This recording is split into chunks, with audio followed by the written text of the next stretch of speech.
was 1950. Being completely competent, that would have given you a great career. But guess what? This is almost 2012, and saying to the world, I am totally, completely competent, is damning yourself with the faintest of praise. And then, of course, another excuse. Well, I would do this, but, well, after all, I'm not weird. Everybody knows that people who pursue their passions are somewhat obsessive, a little strange. Okay, you know, a fine line between madness and genius. I'm not weird. I've read Stephen Jay's biography. Oh my goodness. I'm not that person. I am nice. I am normal. I'm a nice, normal person. And nice, normal people don't have passion.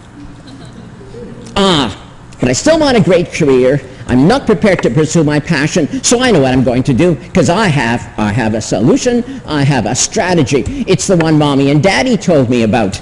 Mommy and Daddy told me that if I worked hard, I'd have a good career. So, if you work hard and have a good career, if you work really, really, really hard, you'll have a great career. Doesn't that, like, mathematically make sense? Not. But you've managed to talk yourself into that. You know what? Here's a little secret. You want to work? You want to work really, really, really hard? You know what? You'll succeed. The world will give you the opportunity to work really, really, really, really hard. But are you so sure that that's going to give you a great career when all the evidence is to the contrary? So let's deal with those of you who are trying to find your passion. You actually understand that you really had better do it. Never mind the excuses. You're trying to find your passion,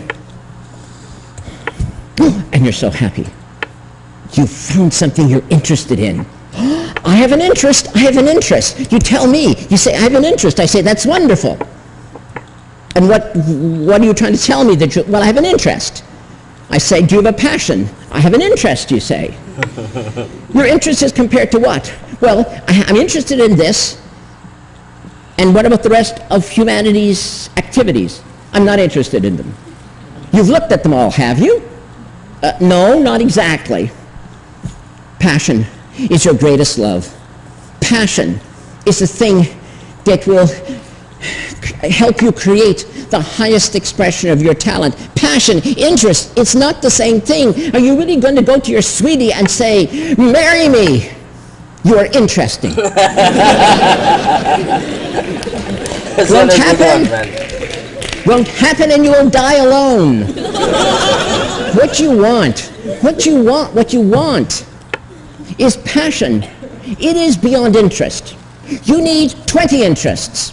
And then one of them might be grab you. One of them might engage you more than anything else. And then you may have found your greatest love in comparison to all the other things that interest you. And that's what passion is.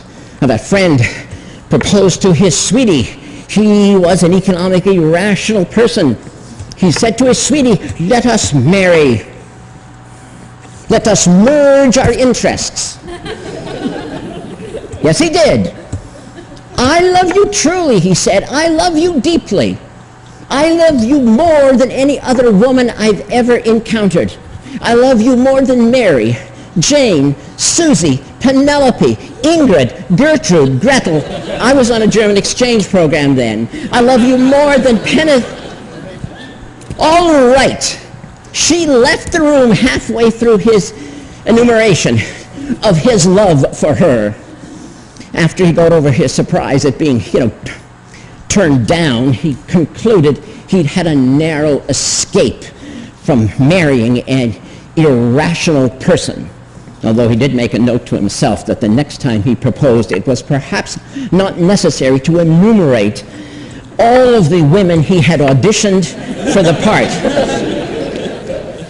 But the point stands. You must look for alternatives so that you find your destiny. Or are you afraid of the word destiny? Does the word destiny scare you? That's what we're talking about. And if you don't find the highest expression of your talent, if you settle for interesting, what the hell ever that means, do you know what will happen at the end of your long life?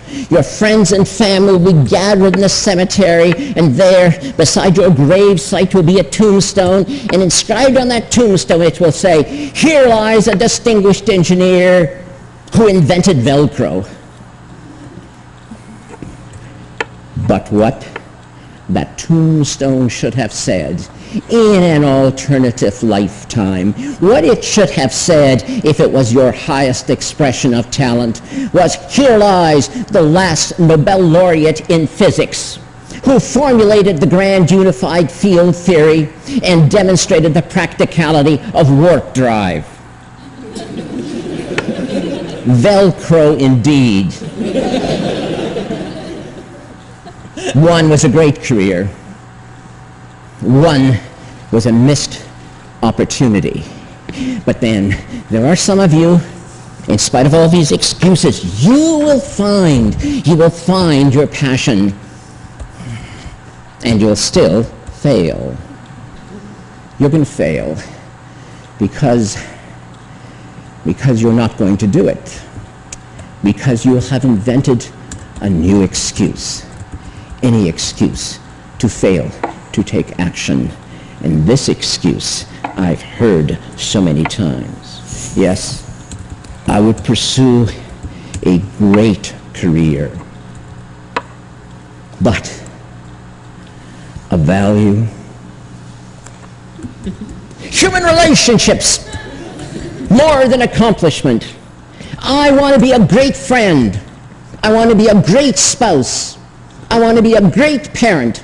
And I will not sacrifice them on the altar of great accomplishment. What do you want me to say? Now, do you really want me to say now, tell you, really, I swear I don't kick children? Look at the worldview you've given yourself. You're a hero no matter what. And I, by suggesting ever so delicately that you might want a great career, must hate children. I don't hate children. I don't kick them. Yes, there was a little kid wandering through this building when I came here, and no, I didn't kick him. Of course, I had to tell him the building was for adults only and to get out. He mumbled something about his mother, and I told him she'd probably find him outside anyway. Last time I saw him, he was on the stairs crying. What a wimp. Well, what do you mean? That's what you expect me to say. Do you really think it's appropriate that you should actually take children and use them as a shield?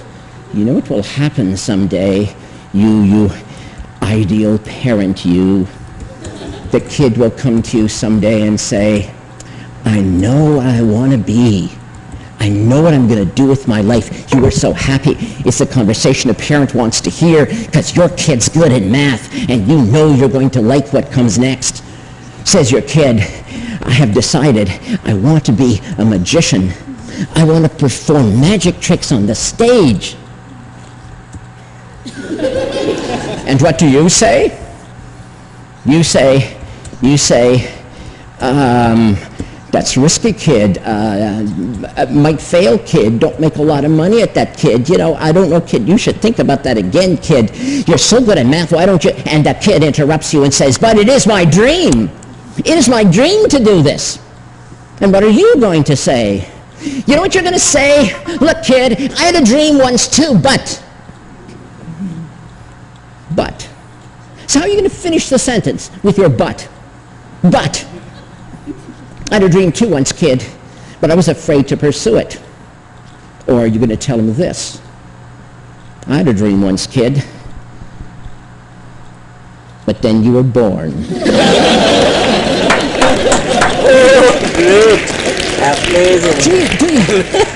Amazing. Do you really want to use your family? Do you really ever want to look at your spouse and your kid and see your jailers? There was something you could have said to your kid when he or she said, I have a dream, you could have said, looked the kid in the face and said, go for it, kid, just like I did. But you won't be able to say that because you didn't. So you can't.